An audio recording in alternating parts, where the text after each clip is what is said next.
antisipasi semaksimal mungkin. Bagaimana caranya? Kita sudah siapkan alat tadi mengukur suhu, dan untuk cuci tangan nanti mohon di masing-masing satker bilang sekretaris nanti mohon ada cuci tangan sebelum masuk ke ruang para kasat. Anda harus tahan dulu, ya kan? Terus kalau bisa lebih baik pakai pengukur suhu juga. Jadi ini bukan gaya-gayaan, bukan formalitas ya. Kita SOP. Jadi kamu yang tidak memenuhi syarat tidak boleh masuk. Jadi ketika 37,5 nggak boleh. Untuk bagaimana penanganan di kasus dari corona.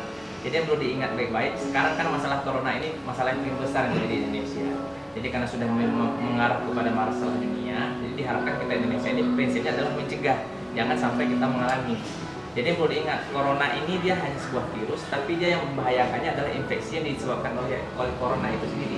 Karena dia menginfeksinya pada bagian paru-paru. Penyakit yang muncul adalah penyakit pneumonia.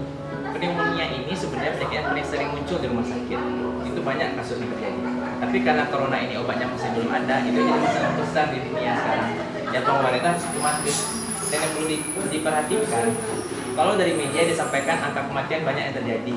Tapi ingat, angka kematian yang terjadi itu pada pasien corona terjadi pada orang-orang yang sudah tua. Ada penyulit seperti diabetes mellitus, ada penyakit gagal ginjal kronik, atau ada penyakit gagal jantung sebelumnya. Jadi karena sudah ada komplikasi dari penyakit sebelumnya, angka kematiannya jadi tinggi. Jadi kalau misalnya dengan orang dengan kondisi daya tahan tubuhnya bagus, di usia yang masih produktif, kesehatannya bugar, tidak ada masalah sama sekali, insya Allah nggak bakalan kena. Kalau misalnya dia mampu mencegah dengan cara cuci tangan. Jadi makanya disediakan hand sanitizer supaya nanti di setiap ruangan itu nanti sebelum kita masuk ke ruangan dibiasakan untuk mencuci tangan. Jadi kehidupan orang rumah sakit kita bawa ke sini sekarang supaya kita semuanya nggak sakit lagi. Ya, jadi berkontak dengan siapapun jangan sampai takut. Karena yang perlu diingat, orang yang membawa penyakit adalah orang yang berasal dari daerah endemik. Jadi kalau misalnya orang-orang sini nggak ada pergi kemana-mana, ya nggak bakalan kena.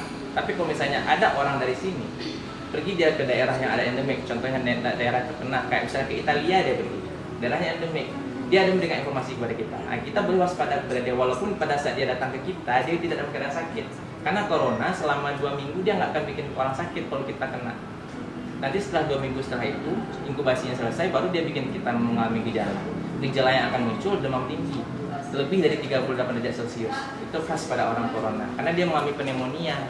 Ya, corona itu hanya penyebab penyakitnya pneumonia, itu yang diingat ya. Yang kemudian gejala muncul berikutnya batuk. Nah, jadi sebelum itu bisa dia pilih awalnya ISPA. Setelah ISPA jalan sampai ke bawah, akhirnya baru batuknya yang bikin dia sesak. Sesak nafasnya bukan karena batuk. Sesak nafas karena hasil dari produksi virus tadi menyebabkan muncul lendir di paru-paru kita. Lendir di paru-paru yang menumpuk itulah yang bikin akhirnya sesak nafas. Nah, apabila gejala seperti itu sudah muncul, pasti kita bakal ngirim pasiennya ke rumah sakit. Tetapi kalau misalnya ada petugas dari kita atau tamu dari kita yang berasal dari daerah endemik, sempat dia pergi ke Malaysia, sempat dia pergi ke Korea Selatan, apabila dia ingin kontrol ke poliklinik, dipersilahkan bisa konsultasi secara waktu. Kalau misalnya kita ingin mencegah, bisa digunakan masker. Nah, jadi kalau misalnya sudah mulai ada gejala pilek, takut menularkan ke orang lain, gunakan saja masker, tidak masalah. Jangan tertutup. Sekarang ini kita harus diajarkan etika batuk semuanya. Jadi jangan sampai ketika batuk di depan orang itu yang bikin penularan. Karena penularan dari corona adalah Doppler sistemnya, sama dengan tuberkulosis. Ya. Nah, jadi kalau misalnya karena kita batuk itu menyebar di suatu ruangan, bisa mengenai orang yang ada sekitarnya. Nah, perbedaannya dengan TB, kalau tuberkulosis kan sudah sering dengar, tapi TB ini dia parahnya merusak paru-paru. Kalau corona dia tidak merusak, tapi menyebabkan infeksi di paru-parunya sehingga muncul lendir banyak. Kalau orang TBC, paru-paru itu sendiri yang rusak dibuatnya. Tapi perbedaannya andai kata corona ini bisa disembuhkan, karena pengobatan dari corona itu cukup dengan antibiotik, daya tahan tubuh diistirahatkan pasiennya. Nah, kalau misalnya pasien itu sudah dinyatakan sembuh nanti, kerusakan paru-paru yang terjadi itu akan kembali seperti semula, berbeda dengan TBC. Jadi TBC itu lebih parah lagi sebenarnya daripada corona. Cuman karena TBC ini sudah angka yang lama, tidak diperhitungkan orang angka bahaya karena corona yang benar muncul, jadi heboh langsung orang sedunia dibuat.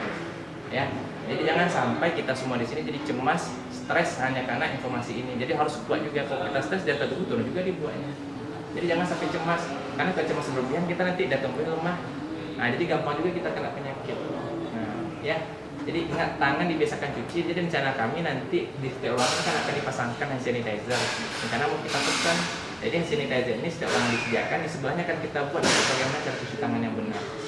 Karena ada 6 step cuci tangan yang benar. Ya, andai kata hand sanitizer ini nggak ada, pakai sabun cukup. Di setiap WC kan sudah disediakan sabun. Nah, jadi kalau misalnya sudah tangan-tangan kotor, silakan cuci sabun. Ya, jadi jangan sampai harus dengan hand sanitizer habis nanti nggak ada sediaan stok, nggak bisa, nggak ada cerita. Sabun kan ada, jadi ada solusinya. Yang penting kita bersih berkontak dengan orang lain. Ya, tapi ingat, apabila nanti ada informasi kenalannya berasal dari daerah endemik atau pernah berkontak dengan orang yang sakit, sampaikan, laporkan, jadi kita bisa juga nanti untuk mendeteksi masalah ini.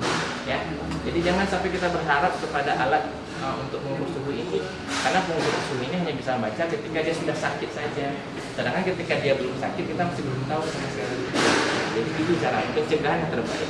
Ini kata Pak Ustaz, maksud begini, jangan merasa ketakutan berlebihan terhadap alam dan lingkungan.